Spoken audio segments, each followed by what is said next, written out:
بسم الله الرحمن الرحيم الحمد لله رب العالمين الحمد لله والحمد حقه كما يستحقه حمدا كثيرا وأعوذ به من شر نفسي إن النفس لأمارة بالسوء إلا ما رحم ربي والصلاة والسلام على أشرف الأنبياء وسيد المرسلين خاتم النبيين سيدنا وحبيب قلوبنا وشفيع ذنوبنا أبي القاسم محمد اللهم صل على محمد وآل محمد وعلى أهل بيته الطيبين الطاهرين المعصومين المطهرين المكرمين السلام عليك سيدي ومولاي يا أبا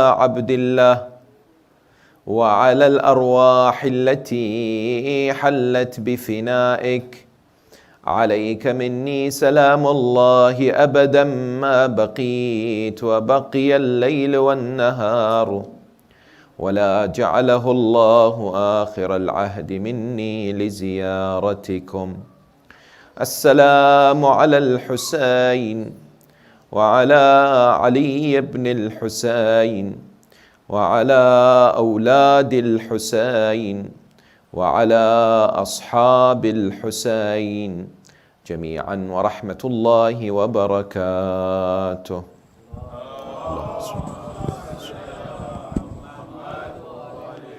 قال الله العظيم في كتابه الكريم وهو أحسن القائلين وأصدق الصادقين بسم الله الرحمن الرحيم فمن حاجك فيه من بعد ما جاءك من العلم فقل تعالوا ندعو أبناءنا وأبناءكم ونساءنا ونساءكم وأنفسنا وأنفسكم ثم نبتهل فنجعل لعنة الله على الكاذبين آمنا بالله صدق الله العلي العظيم. For the purification of the souls, the enlightenment of the hearts, for the acceptance of our deeds, and for the hastening of the reappearance of the awaited Savior Ajjalallahu Ta'ala Farajahu Sharif, enlighten your souls and the atmosphere with the recitation of salawat upon Muhammad wa ali Muhammad.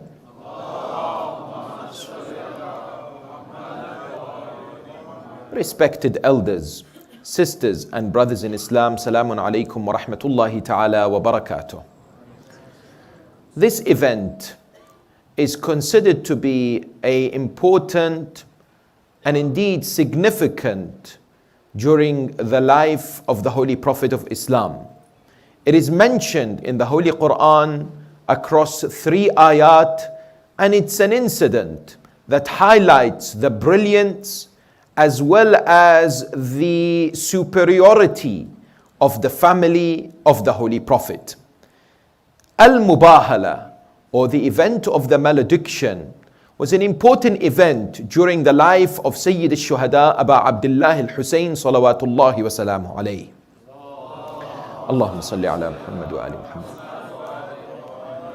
24th of the month of Dhul Hijjah, 9 after Hijrah, or as some scholars such as Allama Tabatabai say 6 years after Hijrah, is the date in which 60 scholars of the Christian faith came forward from the city of Najran to the holy city of Medina. Najran is a city that was established by the Romans, dates back 4,000 years. It's a city in which they indeed established at the outset when they set themselves in Arabia. And it's a city today that has many of the followers of the Ahl al-Bayt as well as of those who are Ismaili. Najran indeed was at that time a Christian city. And what happened was that these 60 scholars came to Medina to meet the Messenger of God. They came headed by a man by the name of Abdu Isa. And he was quite prestigious, he was honorable, he was honored by the Roman Empire several times and the Roman kings.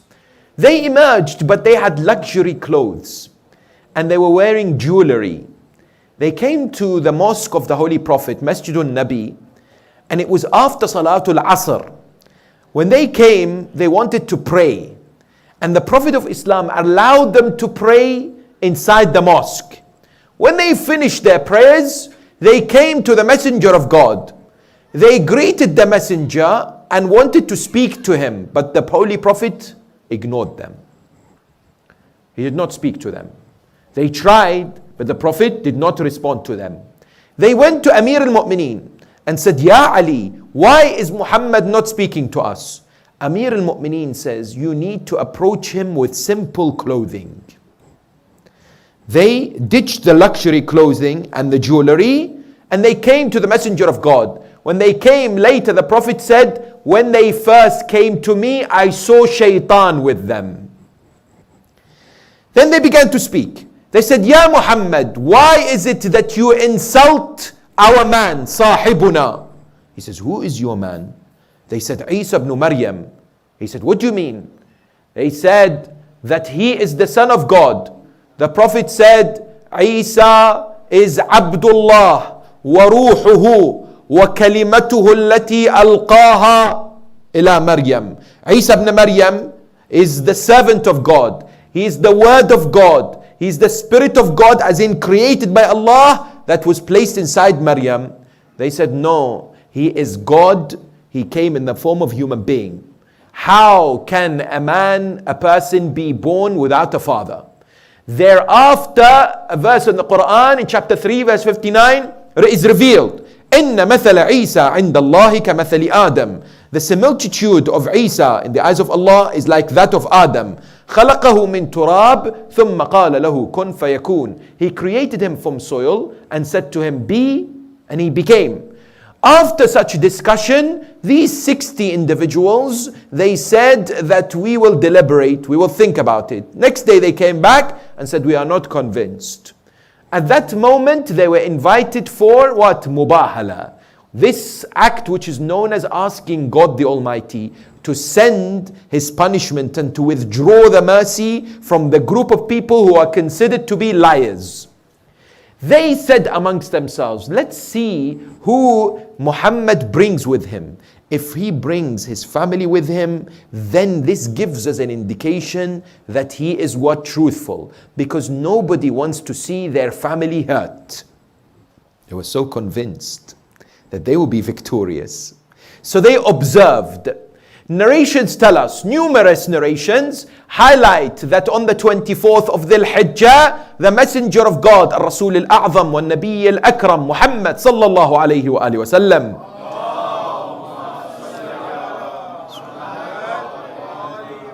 emerged. With him what? He was holding Imam al-Hasan and Hussain, peace be upon them. Behind him was the lady of light Fatima, and behind her was whom? Amir al-Mu'mineen. Peace and blessings be upon them. When they emerged towards these individuals, their leader said to them, the leader of the Christians of Najran, said to their followers that we can see faces that are glowing with light. These faces, if they ask God the Almighty to move the mountains will move. And if they go through the Mubahala malediction, not a single Christian will remain until the day of Qiyamah. They therefore agreed what is known as the jizya. It's interesting because narrations tell us people observed some changes to the environment and to what? To the weather. For example, the sky darkened. Some say the earth began to shake. Others say we saw the wind what? Became black and the clouds emerged. They agreed and they indeed wrote an agreement written by Amir al-Mu'mineen that they will pay what is known as the Islamic tax, protected and looked after by the Islamic state at that time of the Holy Prophet of Islam. And indeed they entered into this agreement. What is interesting, of course, is the observation that how Allah subhanahu wa ta'ala describes this event in the Holy Quran. The first thing that emerges is what? Is that the Almighty Jalla wa Ala has highlighted the significance and the importance of seeking the Ahl al-Bayt for the supplications to be answered. What do we mean? That the Prophet of Islam can and would have gone by himself. In other words, the mubahala would have been successful if Rasulullah would go and challenge these individuals and tell them that what? That I am ready. But the Quran tells us that bring your sons and bring your women, and we will bring ourselves too, and we will ask Allah that He will punish those who are liars. Therefore, it establishes the legitimacy of what is known as tawassul. Tawassul, seeking intercession of the Ahlul Bayt. One of the proofs that we have is the incident of Mubahala, isn't it? That Rasulullah would bring with him his awliya Ahlul Bayt and would say to them, when I supplicate, when I raise my hands, you also raise your hands and say Ameen. Together, collectively, we will pray. That's number one. Number two, it highlights the importance of the family unit, that the Messenger of God, commanded by Allah subhanahu wa ta'ala, takes his own family in this very important challenge, in this very important mission. Number three, what is described in the Holy Quran regarding these holy individuals? That Sayyidah Fatima is described as representing what? All of the women. That the holy Imam, Amir al-Mu'mineen, is described as Nafsu Rasulillah, the soul of the Messenger of God. But importantly, related to our discussion, Imam al-Hasan and Hussain are described as the sons of the Prophet. Yes, the Quran comes forward and says, فَقُلْ تَعَالَوْ نَدْعُ أَبْنَاءَنَا وَأَبْنَاءَكُمْ. Our sons and your sons. You might ask a question, what is the significance of this? Well, if you read Islamic history, you'll recognize that there were people who came after the Prophet and began to spread this idea that Hassan and Hussein were not the sons of the Prophet. They were the grandsons of the Prophet. What do we mean? In the idea, people like Muawiyah used to say, I never had anyone call Hassan and Hussein the sons of the Prophet. This was something that was advocated by people in order to remove that connection or that status enjoyed by these holy Imams. I remember that one time Al-Hajjaj ibn Yusuf al-Thaqafi, this wretched individual, the governor of Iraq during the Umayyad dynasty, he came forward and heard that the Qadi of Khurasan, yes, by the name of Yahya, this man used to say Hassan and Hussein are the sons of the Prophet. He summoned him. He said, how dare you? He says, what do you mean? He says, I want you to give me proof from the Quran that Hassan and Hussein are the sons. And you are not allowed to recite chapter 3 verse 61. Hajjaj knew that this man would what? Would recite, yes, the ayah of Mubahala. He said, I will recite for you the following verse. Bismillah ar-Rahman ar-Rahim. وَنُوحًا هَدَيْنَا مِنْ قَبْلِ وَمِنْ ذُرِّيَّتِهِ دَاوُودَ وَسُلَيْمَانَ. That starts with what? Nuh. We guided him, and from his progeny are whom? Dawood, Sulaiman, and a number of prophets, wa Zakaria, wa Yahya, wa Isa. That amongst his progeny is what? Isa. This man looks up and says, the Quran says, from amongst the progeny of whom Prophet Nuh, who is considered to be his son, is Isa, despite the fact that Isa did not have a father. So, in order for this to be established, it had to be through the mother. That is how we understand it. Hajjaj says, it is as if I've never heard this verse before. That I will save your life because of you quoting this verse. That's why Imam Musa ibn Ja'far al-Kadhim, salawatullahi wa salamu alayhi, came forward and said what? When he came forward, he would be visiting the blessed grave of the Holy Messenger of God. And one time Harun al-Abbasi, and narrations tell us this was the reason why Harun initially imprisoned the 7th Holy Imam. Harun came forward to pay his respects to the grave of the Holy Prophet. He looked at the grave and said, Assalamu alayka yabn al-am. Peace be upon you, O my cousin. Because Harun is Abbasi. Abbas was the uncle of the Holy Prophet. Yes, all those individuals who are sons of Al-Abbas, the cousin of the Holy Prophet, would consider themselves cousins. Imam Musa ibn Ja'far stands right next to him, looks at the grave of the Holy Prophet and says, Assalamu alayka ya abata. Peace be upon you, O my own father. Harun said, how dare you call the Prophet your own father? Imam says, I'll show you. If the Prophet has a daughter, can you marry her? He says, yes, it's allowed. I can marry her. It will be an honor for me. Harun says that I will marry the daughter of the Prophet. Imam Musa ibn Ja'far says, I can't. Yes, because I am considered what? Amongst the progeny of Rasulullah. Yes. And highlights what? This particular special status. When it comes to, therefore, the life of the Messenger of God, it was indeed something that Imam Al-Hussain, peace and blessings be upon him, cherished. We are told that in the year 6 after Hijrah, there was this peace treaty known as Hudaybiyah. The Holy Prophet took with him Imam Al-Hasan and Hussain in order to witness this particular incident. Not only this, it is recorded in numerous historical accounts, they were included in the bay'ah, giving allegiance to the Holy Prophet. The mu'mineen had to give allegiance to Rasulullah.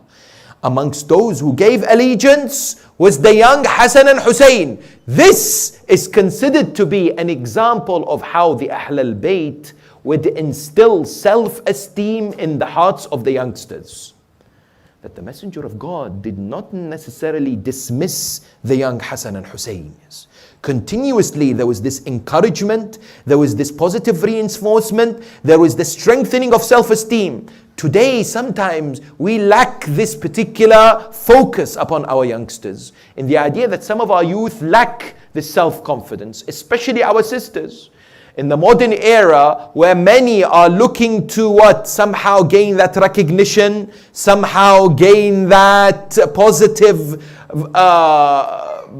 sentence or positive encouragement from others, they resort to, for example, changing their appearances or looking differently or wearing certain type of clothing to get that tap on the back. Yes. Self-esteem is great and very important when it comes to the upbringing of children. That's why we are told it was painful for the young Imam to witness the last few days of the life of the Messenger of Allah. To lose one's grandfather is what? Is a sorrowful experience. But to lose the Rasulullah is something else altogether, isn't it? Narrations tell us that in the last few days of the life of the Holy Prophet, Sayyidatun Nisa came to the Holy Prophet and said to him, Ya Rasulullah, I want you to inherit or to pass something so that my sons inherit from you. Listen to this narration. This is very important. What can you pass on specifically to my sons? Rasulullah would come forward and say, I am giving Hassan al-hayba was-su'dud wal-hilm. I am passing on to him the special hayba that we spoke about, the status and the awe. Su'dud means authority, dominance, rule, as well as forbearance. And I am giving Hussein what? Ash-shuja'a wal-judi wal-rahmah. Bravery, generosity, and mercy. These I'm going to give to Aba Abdullah. Question that must emerge and must be asked by each and every individual. Does that mean that the other Imam did not have those qualities? No. You and I are encouraged to think that when it comes to the Imams of the Ahl al-Bayt alayhum as-salam, yes, these Imams of the Ahl al-Bayt, they share these qualities, but sometimes it emerges at certain moments and due to certain circumstances of society. That Imam as-Sajjad, what is known as Zayn al-Abidin, but the 9th Holy Imam is also Zayn al-Abidin. In other words, his devotion to Allah would be not less significant than the 4th Holy Imam.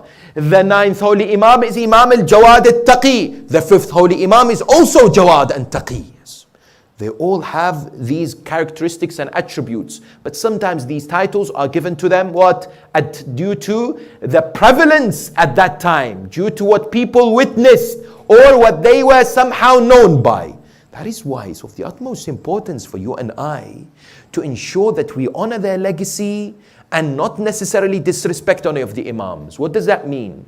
That means, why is it that sometimes when we honor the life of the 10th Holy Imam, whether it comes to his wilada or shahada, you'll see less people attending than when it comes to, for example, the shahada of Amir al-Mu'mineen? Why?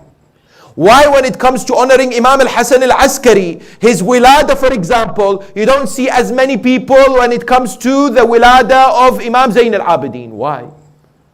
I wonder sometimes, and I've said this, that there are those who call these events small and big kushalis. You've heard these terms? I say to them, why are you not attending tomorrow? Tomorrow is the wilada of the 7th, or the wafat of the 7th Imam.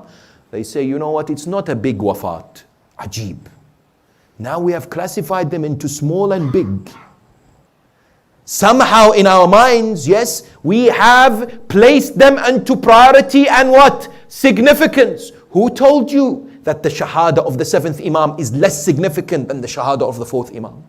Which alim, which marja', which book, which scholar, which Islam? This is our own concoction. This is our own culture. Number one. Number two, people tell me, you know, towards the end of the first 10 nights of Muharram, you'll see more attendance. Why? Oh, but brother, it's the night of Hazrat Abbas. Great, it's the night of Hazrat Abbas. We honor this honorable individual. But this night of Hazrat Abbas is not necessarily something that the Imams have said is the night of Hazrat Abbas.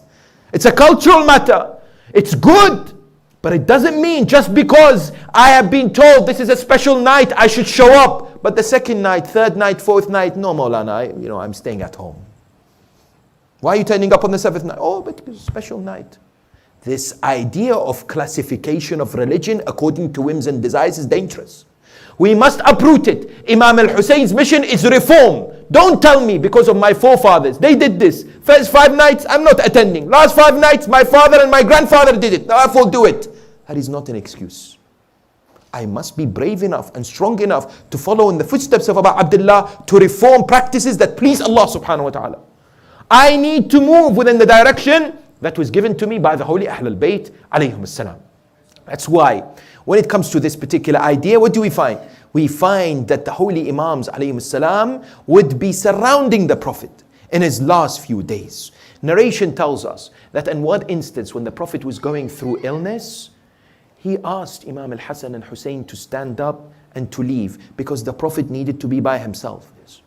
But the Prophet looked at Amir al-Mu'mineen and said, no, keep them. I want to spend as much time as possible. I want them to hug me. I want them to be next to me. Yes. This was something that is recorded in history without a shadow of a doubt. Similarly, we are told the Prophet said to Amir al-Mu'mineen, when you perform the rituals over my body, I want you to include Hassan and Hussein with you as well. I want you to have these two together to perform these particular rituals, isn't it? He would encourage them and indeed give them support and ask them to be patient. In his last few days, the greatest creation of Allah, the Holy Messenger of God, would be what? Would speak to Imam al-Hasan and would speak to Imam al-Hussein and would tell them of what would happen to them. Yes. What would tell them what would occur later. That's why the narrations tell us that the pain and the suffering of losing Rasulullah was immense on the heart of Hussein, as well as his brother Imam al-Hasan. But imagine that the next 6 months would be tremendously difficult. And next time you hear and you listen to the Masa'ib of the 10th of Muharram, remember that Abu Abdullah, when he was 6 or 7, went through tremendous difficulty. Those moments of losing Rasulullah was the start of many masa'ib, many calamities, much difficulty and indeed hardship, isn't it?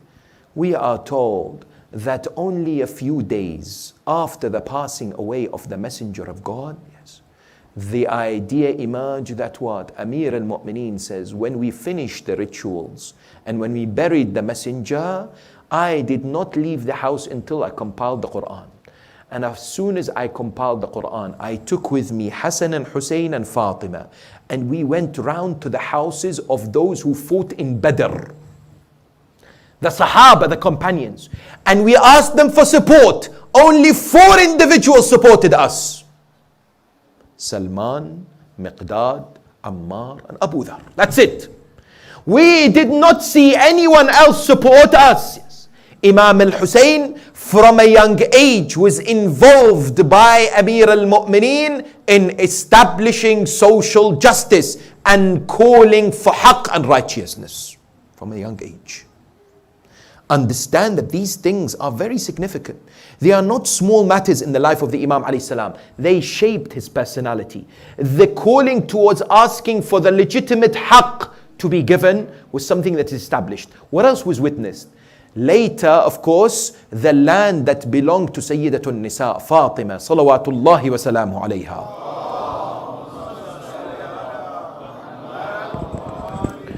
This particular land is known as Fadak, isn't it? That this land that was given to her by the Messenger of God in the year 7 after Hijrah, after the Battle of Khaybar, that she had her own workers inside, was usurped from her only a few days after the sad demise of the Holy Prophet. But what happened was, when she demanded and called and said that this land belongs to me, the first Khalifa Abu Bakr said to her, bring me witnesses that they will testify that this land belongs to you. Who did she bring? She brought her sons Hassan and Hussein. She brought Amir al-Mu'mineen. She brought Asma bint Umais. And she brought Hani. These individuals were presented as people who will testify that the land of Fadak belonged to Fatima. But their testimony was rejected. They said Hassan and Hussein are the sons. Ali is the husband. Asma bint Umais. What is interesting about Asma was at that moment she was married to Abu Bakr. Asma bint Umais initially married Ja'far al-Tayyar, the brother of Amir al-Mu'mineen. In the year 8 after Hijrah, he was martyred, yes. She then married the first Khalifa Abu Bakr. Later, when Abu Bakr died, she married Amir al-Mu'mineen. And her son from Abu Bakr, Muhammad, was raised by Amir al-Mu'mineen. Muhammad ibn Abi Bakr, radwanullahi ta'ala alayhi, one of the great companions of the Imam. Asma was married to Abu Bakr, but she stood against the first Khalifa. She said, I bear witness that the land of Fadak belongs to Fatima. Notice we have great women in history. Sometimes we don't mention them enough. But they stood with full conviction, Lord of Ali Muhammad. And amongst them was Asma. They said, Asma, no, we can't accept her testimony because she was married to Ja'far. And Ja'far is from Bani Hashim. Therefore, her testimony is not acceptable. What about Hani? Yes. Hani was rejected also because she was a servant in the house of Ali and Fatima. Amir al-Mu'mineen came forward and said some wonderful, beautiful lines in this regard. He came forward and said, Amma Fatima, فَبِضْعَةُ رَسُولِ اللَّهِ مِنْ أَبَاهَا. She is the part of the Holy Prophet of Islam. Yes. مَنْ كَذَّبَهَا. Yes. Whomsoever dismisses her, dismisses the Holy Prophet.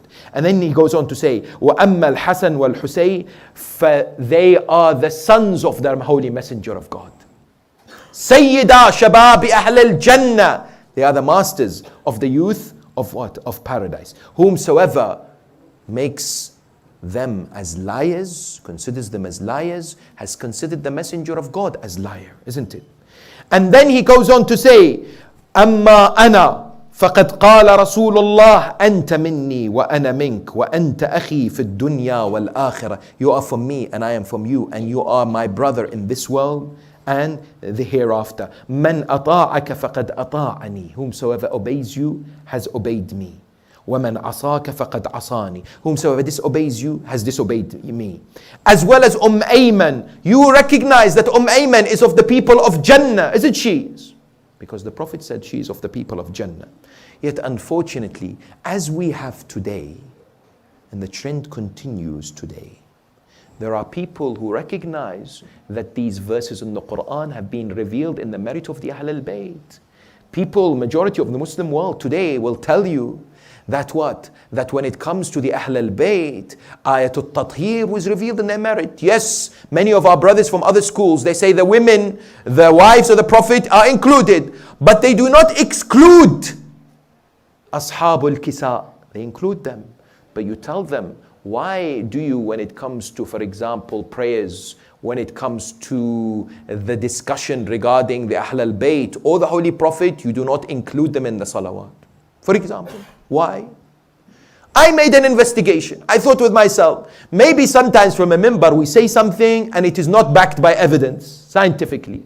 Although it is my own investigation and I do not claim to have full conclusive results. But I decided to look at YouTube and to go through famous speakers in English from our brothers, other schools of thought.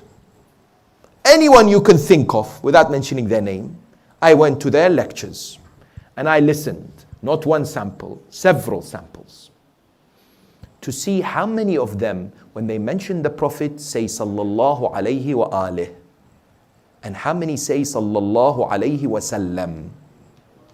Just as a conclusion. Many times we say, look, you all Muslims, you are not respecting Ali Muhammad. You're not including the Al in the salawat. Because it's in Bukhari, isn't it? That the Prophet of Islam indeed was asked, how do we recite salawat upon your family? And the response was that you must include what? You must say, Allahumma salli ala Muhammad wa Ali Muhammad. Therefore, this is something that is agreed on by all Muslims. The conclusion after several hours of research was that 0% from the speakers of our brothers say wa Ali. 0. I could not find one English speaker. Why? The Holy Ahl al-Bayt belong to us. When you recognize their status, you must also honor them. The least we can honor them is to include them in salawat, which the Prophet said you must include them. That's the least thing. Yes. Anyway. This is a realization that indeed was prevalent at that time. They realized whom Imam Al-Hasan and Hussain were, who Lady Fatima was, who Amir al-Mu'mineen. One testimony regarding Fadak and they dismissed them all. Love of dunya. Love of power and wealth, isn't it? Having said that, when it comes to the Imams alayhim salam, they experienced, especially Imam Al-Hussain alayhi salam, as we are talking about his illustrious life and his biography, those few months were tremendously painful and difficult. In which way? I tell you, there is one thing seeing the rights of your father being usurped and taken away, and another witnessing that the land that belongs to your mother has been what? Deprived. But a third, seeing your own mother attacked in your own house.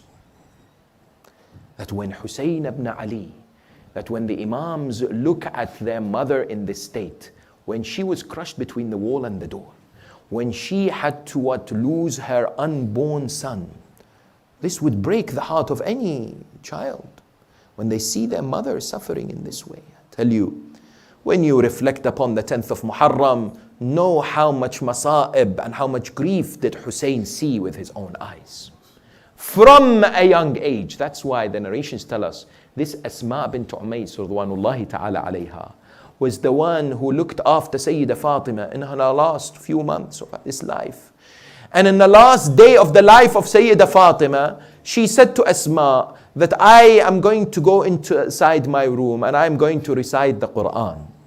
And I don't want anyone to disturb me. When you don't hear my voice, know that I have left this world. When Imams Hassan and Hussein came back later to the house, they were in the mosque praying. When they came back later to the house, they wanted to see their mother Fatima. Asma said, your mother is resting. They said, our mother does not rest at this time. Asma said, I have prepared some food for you. They said, we are not interested and we are not hungry. Where is our mother?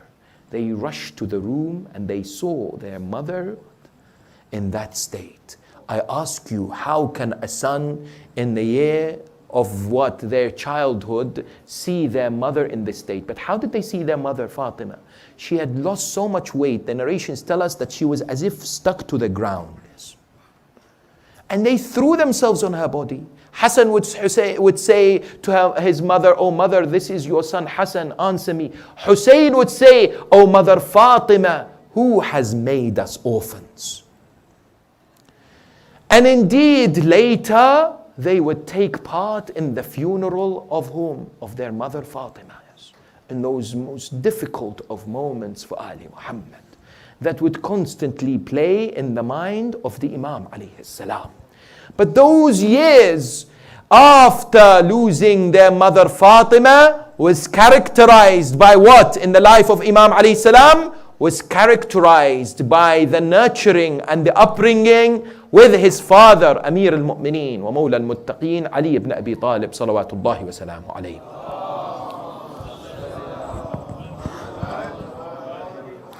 It was powerful, isn't it? We are told that those few months after the Holy Messenger, indeed, the Imams Hassan and Hussein would remember the times of the Holy Prophet, especially when they saw Bilal. One narration says they saw Bilal come back. Yes, he had left Medina. They said to him, please recite the adhan for us. We'd love to remember the time of the Messenger of God.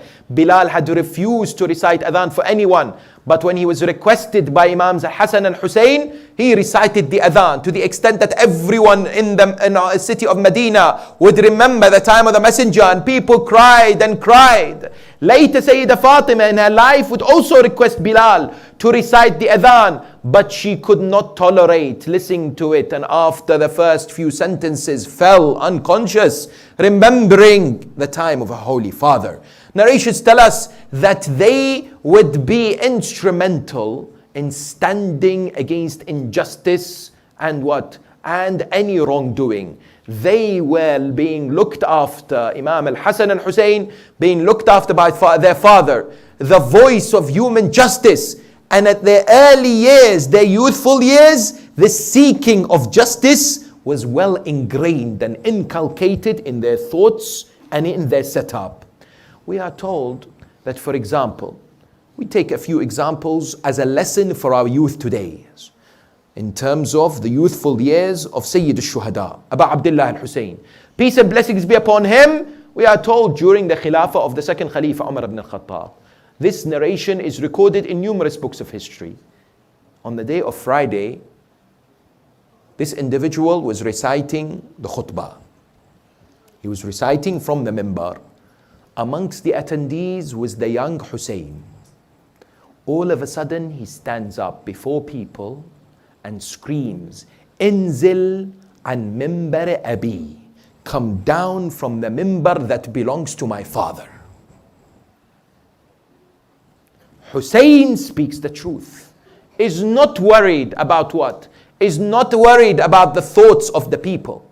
He spoke these wonderful words that what? That would give this indication about the valor and the courage that he had. Later, what happened was that Umar ibn Khattab descends. He comes down from the minbar. He's embarrassed. He looks at him and says, indeed, you're right. This is the minbar of your father. But let me ask you, who taught you to say this? Who encouraged you to utter these words and to stand in the middle amongst people and to shout out such a sentence? Imam al-Hussein says, nobody taught me. This is from me. Imam knew that he would say anyone, that individual would be blamed. But Imam alayhi salam would, without a shadow of a doubt, utter the words of truth. When it comes to the 12 years of the rule of Uthman ibn Affan, there are a number of issues that historians have discussed with regards to the life of the Imam that requires your attention. Slightly technical, but they're very, very important, because of the existence of misconceptions when it comes to this segment of his life. What do we mean? This is in relation to what's known as the futuhat, the conquests that took place primarily during the reign of Uthman ibn Affan. The time of Uthman ibn Affan was known and characterized with much nepotism, with much corruption. Bani Umayyah strengthened their grip in power. People such as Muawiyah bin Abi Sufyan became more and more consolidated as far as his rule is concerned in Sham. Yet one of the aspects that was witnessed in history was the number of conquests and these so-called futuhat that took place. And when you study historical accounts, they claim that Imam al-Hussein alayhi salam, in addition with his brother, took part in these conquests. Did Imam al-Hussein fight in those battles or not? This is a very important historical question. Why? Because when you look at these particular conquests, we find that they took place for approximately 100 years, from the year 11 after Hijrah, all the way to the year 113 after Hijrah. And they resulted in the conquering of much land. For example, North Africa, For example, Iran. For example, what? Iraq. For example, Spain, modern day Spain. But the only exception in these 100 so years was the time of the rule of Amir al-Mu'mineen and the few months, 6 months of the rule of Imam al-Hassan alayhi salam. That was the only exception where there was no such conquests. When you come to study historical accounts, for example, you have the book Historical Works of Ibn Athir, as well as Tabari, as well as Tarikh of Ibn Khaldun. They claim that Imam alayhi salam, Sayyid al-Shuhada, Aba Abdullah, took part in at least 3 of these conquests and he fought. They say he took part in the year 26 after Hijrah in the conquest of North Africa. He took part in the year 29 after Hijrah in the battle known as the Battle of Tabristan, and he took part in the year 48 after Hijrah at the time of Muawiyah in the Battle of Constantinople, which is modern day Istanbul. And interestingly, they say, and listen to this, they say the army that Imam Hussain fought was headed by Yazid. Yazid was a commander in the army, they say, and Imam Hussain was one of the soldiers fighting with him. That is what history today. Look at the history works that we have. What is our response? The school of Ahl al-Bayt has categorically rejected and completely denies the suggestion that the Imams alayhim salam ever took part in any of these battles whatsoever. Why? You might say, how can we argue? How can we present? What is the case with regards to this? Number one, it is established without doubt that Amir al-Mu'mineen did not take part. Nobody claims that Amir al-Mu'mineen took part. Therefore, when Imam alayhi salam would not take part, he would not send his sons. Number one. Number two, Imams of the Ahl al-Bayt, including Imam al-Hassan and Hussein, in the words of the Messenger of God, are Imams divinely chosen by Allah. Qama aw qa'uda. They are Imams, whether people choose them or not. They are representatives of Allah subhanahu wa ta'ala. Therefore, because of this, they will never be under the direction and the leadership of a non-ma'soom. They cannot be under the direction of a commander or a general in one of these battles. They are imams who are ma'soom, chosen, divinely selected by Allah subhanahu wa ta'ala. Number three, when it comes to the Khilafah of Umar ibn al-Khattab, he also had a number of conquests. Umar died and was killed on the year 23 after Hijrah. We are told in historical records that the first battle they say that Imam al-Hussein alayhi salam took part in was in the year 26 after Hijrah, 3 years into the Khilafah of Uthman ibn Affan. What do we say? We say if the Imam took part, why didn't he take part in the expeditions during the time of Umar? Why only during the time of Uthman? Given that the time of Uthman was even more troubling, given that there were more problems as far as what? Nepotism and the growth of Bani Umayyah is concerned. That's number three. Number four, when you study these particular futuhat, what do you recognize? There was much crime and violation of Islamic law that took place. People were killed. People's rights were taken away. For example, some were coerced. Innocent individuals lost their lives. The Imams of the Ahl al-Bayt would never take part in such activity. The Imams of the Ahl al-Bayt would never be part of any form of injustice or oppression. Number five, when it comes to this, you recognize that the purpose behind these expeditions or these conquests was to gain land and what? To expand the kingdom. It was not necessarily for the sake of the religion of Islam. It was not necessarily noble objectives. And that's why when you look at certain examples, like for example this battle that they claim the Imam alayhi salam took part in the year 29 after Hijrah. Listen to this narration in the same book of Ibn Athir. It is said that Sa'id ibn al-As, who is the commander of the army in this battle that they say Imam was also fighting, he came forward and he said to this group of people who were living in an area known as Tumaysa, they were trying to conquer this land. He said to them that if you surrender, we give you immunity and we give you refuge. We won't hurt you. They all surrendered. Each and every one of them, as far as men is concerned, surrendered and did not fight. They opened up the gates to the city and to the area, and this particular Muslim army entered. This man, Sa'id ibn al-As, killed them all, every single one of them. Same book. They say Imam Hussain was one of them. Slaughtered these people that said we surrender. These people that said we will not fight. This is an example of what? Of what history presents about the nature of such incidents. Now when it comes to the other area during the Khilafah of Uthman and Affan, which was of prime importance, was what? Was speaking out against the wrong that was happening. And Imam alayhi salam's words and actions continued with regards to calling for haqq, with regards to fighting for justice. Let's look at a few examples. One of them was one that is narrated at the time of Uthman. Abu Sufyan was blind. When he was blind, he saw Imam al-Hussain alayhi salam, and he was told he was walking. So he called out, "Oh Hussein, please help me, hold my hands." So Imam al-Hussain came, held the hands. So what do you want to go? He said, "I want to go to Baqi'." Where? The cemetery of Baqi'. Let us never forget the cemetery of Baqi'.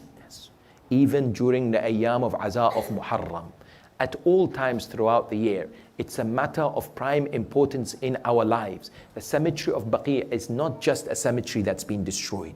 A cemetery of Baqi' is one that was close to the heart of the Messenger of God and all the Ahl al-Bayt. It's the oldest Islamic cemetery. It's a cemetery that verses of the Quran was revealed in. It's a cemetery which is sacred. And today the violation of this cemetery continues. That you and I have a responsibility continuously to what? To speak the truth and to demand respect given to these particular holy graves of the Imams as well as other prominent individuals in this cemetery. Now when Imam alayhi salam held the hand of Abu Sufyan inside Jannatul Baqi', Abu Sufyan said what? He went to one of the graves and he started to kick it. He did the same with the grave of Hamza.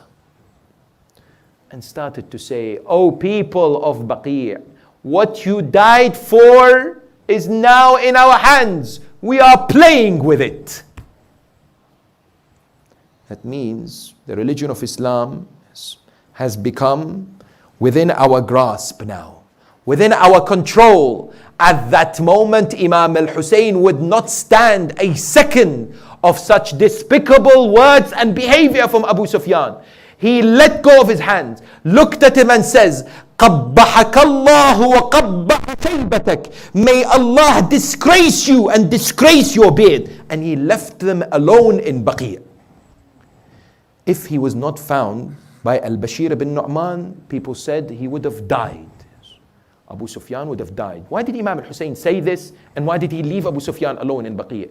It is a stance against the kufr of Abu Sufyan. Abu Sufyan, when he said, "I'm a Muslim," he was a hypocrite without a shadow of a doubt, isn't it?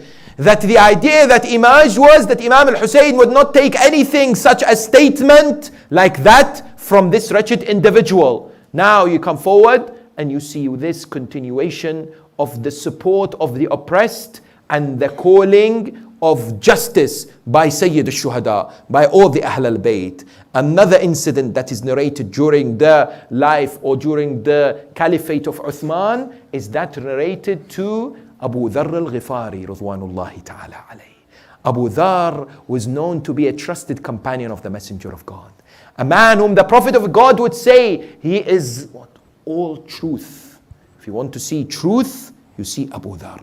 But Abu Dharr would also speak out. He saw the inequality and the usurping of the wealth and the fact that what? That some of the prominent companions of the Messenger of God were what? Were all concerned with accumulation of wealth and not fair equal distribution. Therefore he spoke out. Uthman ibn Affan banished him towards Damascus.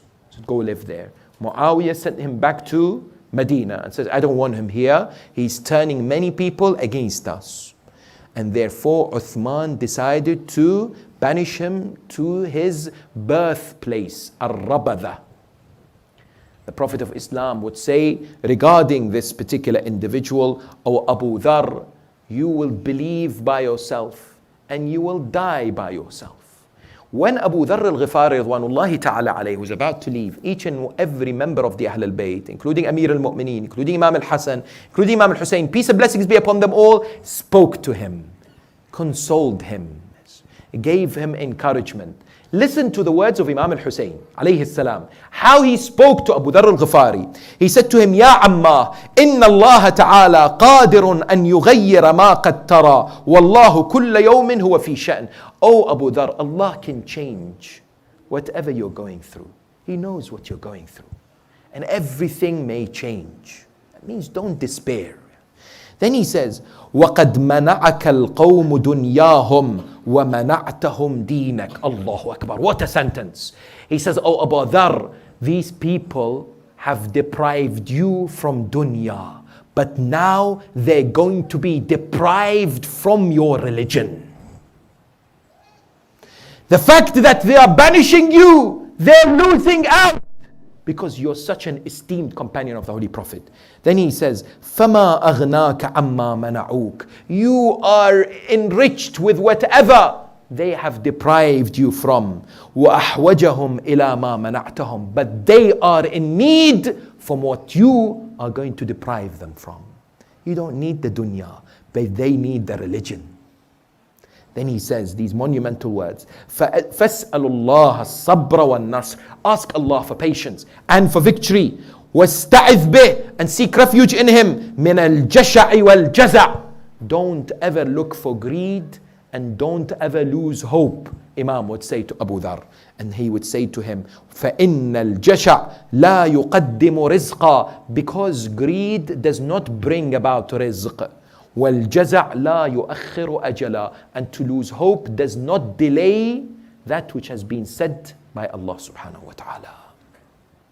Imam alayhi salam would speak and would continuously admonish and would highlight what is important and what is not. And that is why, very briefly, some people ask the question, these were the youthful years of the Imam alayhi salam. What can the youth learn from Sayyid al-Shuhada?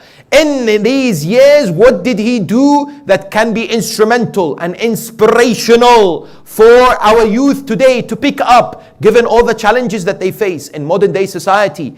And you know, we have so much hope in our youth. And we have so much positive outlook in our youth. May Allah bless them. Those individuals who are seeking and struggling and working hard, we must never undermine them. We must never say, oh, these people don't know what Islam is all about. We must never judge them. We must never put them aside. But indeed, we must make Islam something compatible and relatable to them, and invite them and empower them and grant them support and assistance for the fulfillment of the mission. You look at some youth today, they are making huge strides in the world. This lady by the name of Greta Thunberg, you've heard of her? She's 16 years of age. She is one of the most vocal voices today in the world when it comes to climate change. She's even what started off with her own family. She stopped eating meat, she stopped using airplanes. She's demanding countries, and she had a speech at the UN, and she's being quoted by presidents and prominent individuals. She's only 16 years of age. Today there is a power that our youth can utilize without a shadow of a doubt. One of the things that we can learn is from Sayyid al-Shuhada is not to say that I am too young or I don't have resources, is to utilize whatever we have to do good and to speak the truth. Social media is a powerful tool. May Allah bless all our youngsters, our youth. Today, one honorable member of this blessed community told me about his daughters. They saw in the United Kingdom one tweet from one of the universities saying that happy Muharram. They responded to that particular university, the Montfort University, and said to them, Muharram is not about happiness. Muharram is about commemoration of the tragedy of Karbala. It's about honoring the grandson of the Holy Prophet. They said, we apologize. They deleted the tweet. From this community, IEC Hussaini.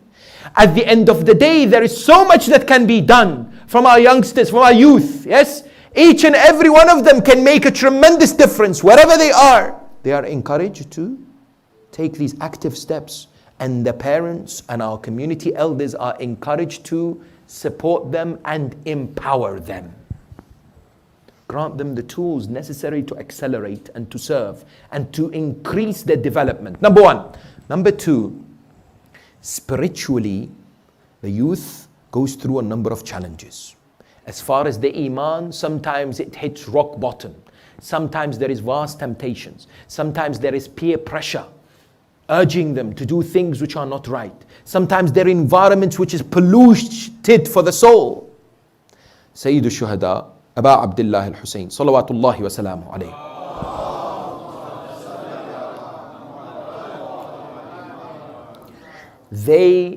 He is presented with a situation that a man, perhaps a young man, comes to him and says, Ya Aba Abdullah, I have so many temptations and I can't say no to sin.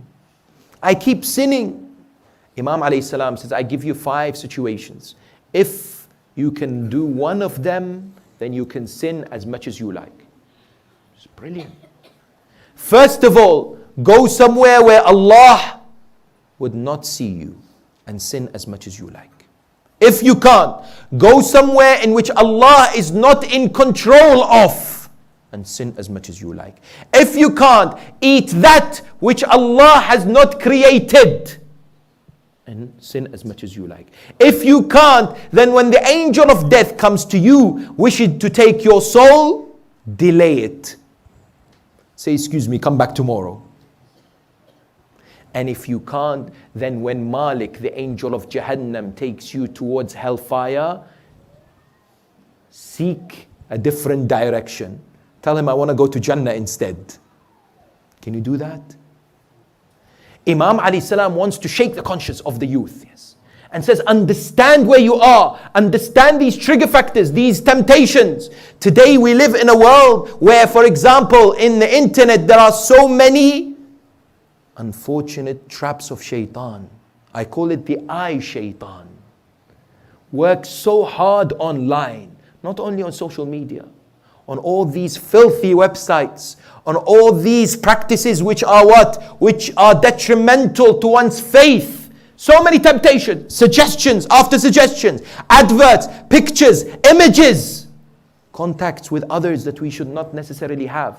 Imam alayhi salam encourages patience. Imam alayhi salam encourages steadfastness. You see, these youthful ages, if we are able to protect our identity, our strength, our iman, our taqwa, if we are able to build on ourselves to ensure that we serve and make a difference to community, that will have a huge bearing on later on in life. Sayyid al-Shuhada, those years that he lived under the guidance of the Holy Messenger, then under the guidance of Amir al-Mu'mineen, then with his own brother Imam al-Hasan, peace and blessings be upon him, all made a huge impact upon his personality, without a shadow of a doubt. Today we must recognize that the Western world encourages you and I as youth to think that when I am at school or university, it's all about having fun. It's all about doing things that later on in life I need to settle down. Therefore, I should what? I should commit the, God forbid, fornication. Therefore, I should listen to the haram music. Therefore, I should try these illicit drugs because you're young. You should do that. That's what everyone does.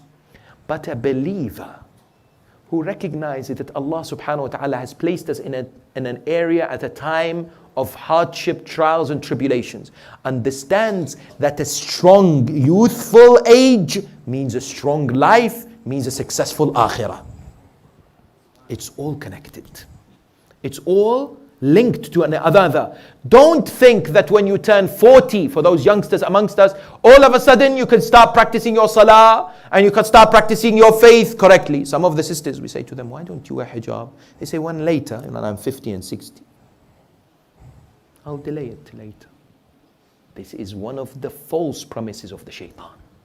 Shaitan wants us to delay as much as possible. We are forming our character and we need to be careful how we form and shape our personality in our youthful age. That's why one of those who was close to Aba Abdullah Al-Hussain in those years and would be serving him and would be eager to do whatever it takes to be considered from Ashab Al-Hussain is Habib ibn Mudahir al-Asadi, Ridwanullahi ta'ala alayh. Habib is 20 years approximately older than Imam Hussain, approximately 18 years. Because on the 10th of Muharram, some narration says he was 75 years of age. However, he was so eager to sacrifice his life for the Ahl al-Bayt that he would come to Amir al-Mu'mineen in the battle of Siffin, in the battle of Nahrawan, in the battle of Jamal, and he would say to him, Ya Amir al-Mu'mineen, I'm still alive. You promised that I will attain Shahada. Imam would say to him, you will indeed gain the reward of martyrdom, but with my son Hussein. It's as if he's saying, you are reserved for my son Abu Abdullah. This Habib ibn Mudahir was anticipating fighting with Abu Abdullah. That's why when he was in Kufa and he received that letter inviting him to come to Karbala, he was shaking initially. His wife said to him, why are you shaking? Why are you hesitant? Read this letter. What is it from? It's from my master, Sayyid al-Shuhada, Hussein. He kisses the letter, he places it on his forehead, and he reads it. He's inviting me to come to Karbala. What an invitation. How honorable is this letter, and how wonderful is this invitation from Hussein. He then decides to leave. But because it was so difficult to leave Kufa, and the city was somehow closed off, he asks his servant, wait for me at night with my horse. I will depart at night so that I can leave Kufa. He is delayed somehow, and then he approaches at night and he sees his servant, his slave, standing next to the horse. He begins to hear the conversation that his servant is having with the animal. The servant of Habib says, O horse, my master Habib has not come. But rest assured, if he does not come, I will ride on you and I will go and defend Hussein, the son of Fatima.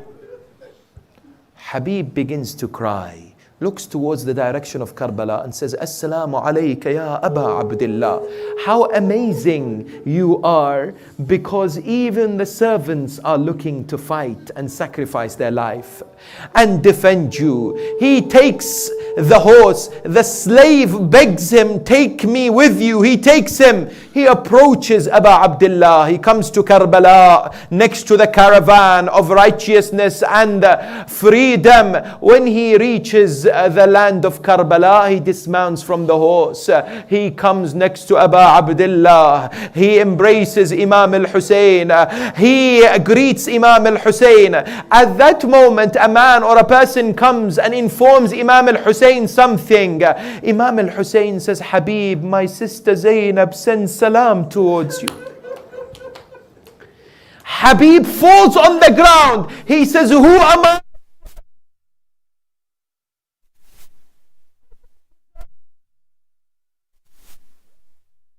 Habib ibn Mudahir was a devout, loyal, muwali and a lover of Ahl al-Bayt. He would do everything possible to sacrifice and to please Ali Muhammad. On the 10th of Muharram, on the day of Ashura, his friend Muslim ibn Awsaja was a man who attained martyrdom before Habib. They were both from Kufa. Habib goes to Muslim in his last few moments. Muslim ibn Awsaja is breathing his last few moments in this life. He looks at Habib. Habib says to him, "Oh Muslim, I wish I was living much more after you. I would have asked you if you want me to do something for you. Do you have a will? Do you want me to accomplish something?" Muslim says, yes, I want you to do something for me. Habib says, "Tell me, what can I do? I'm living only a few moments after you." Muslim looks up, he looks at a man.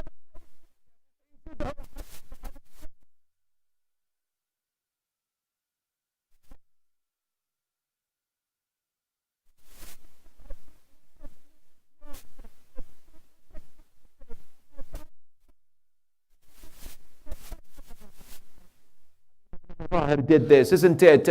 Despite his age, he fought valiantly like a lion of God on the battlefield. He killed many of the combatants of the enemy of God until he was struck and attained martyrdom. Imam Hussain came next to his body. He would look at Habib ibn Mudahir and would say, Rahimakallahu, O Habib. May Allah's mercy be upon you, O Habib.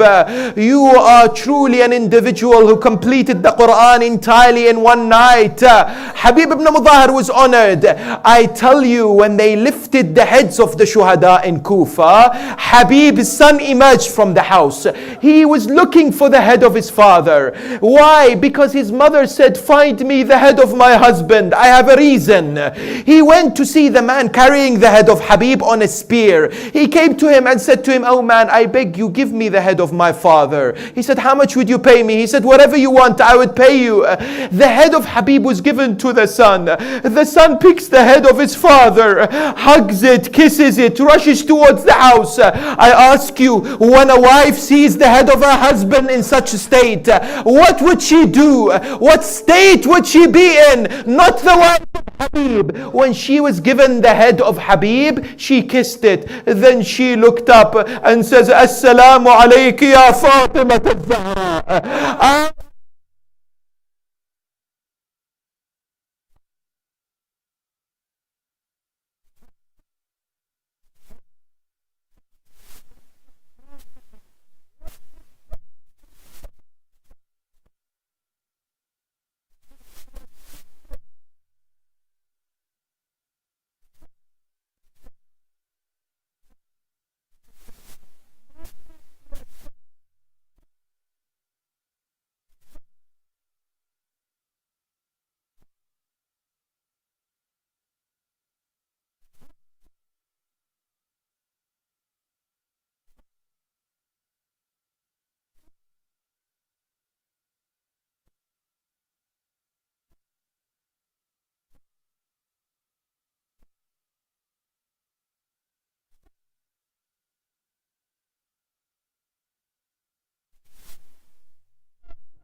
ألا لعنة الله على القوم الظالمين وسيعلم الذين ظلموا أي منقلب ينقلبون والعاقبة للمتقين وإنا لله وإنا إليه راجعون. We pray to Allah subhanahu wa ta'ala to raise us with Muhammad wa Ali Muhammad, to allow us to perform the ziyarah of the shrines of the Ahl al-Bayt alayhum as-salam, and to attain the shafa'ah on the day of Qiyamah. Ya Allah, allow us to live in the footprints and the footsteps of these holy individuals such as Habib ibn Mudahir al-Asadi. Ya Allah, bless us with the service towards mankind in the name of Aba Abdullah al-Husayn, and allow us to rise with the holy 12th Imam. Ya Allah, hasten his reappearance and grant respite to all those who are suffering around the world, especially our brothers and sisters in Yemen, Syria, Kashmir, in China, and anywhere else where there is oppression. ماتم حسين يا حسين.